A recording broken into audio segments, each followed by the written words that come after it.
Marami pang Pilipino sa Middle East ang gustong umuwi dahil sa giyera sa Iran. Pero marami rin sa mga repatriated OFW ang handang makipagsapalaran muli sa gitnang silangan. Yan ang agenda report ni Andrea Salve. Handa ang OFW na si Ranel Lakap na bumalik at magtrabahong muli sa Kuwait sakaling humupa na ang tensyon sa Middle East. 11 taon na raw siyang barista roon at napilitan lang umuwi dahil sa giyera sa Iran. Uuwi mo na kasi gawa ng walang tulog, wala kang peace of mind kaya gusto mo nang ipahinga muna sana. Ayon kay Migrant Workers Secretary Hans Leo Kakdak, halos kalahati ng repatriated Filipinos ang meron pang valid working visas. Batay daw ito sa isinagawang survey ng OWA.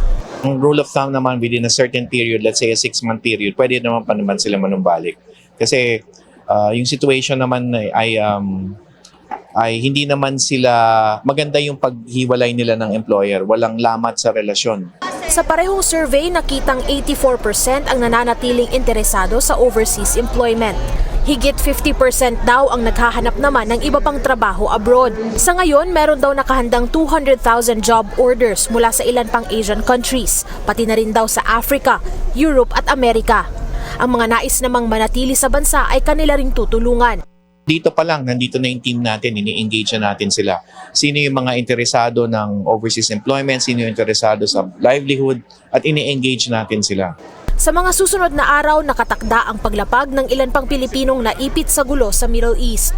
Ayon sa DMW, hindi titigil ang repatriation hanggat may mga nagnanais na umuwi muna sa Pilipinas. Para sa agenda, Andrea Salve, Billionaire News Channel.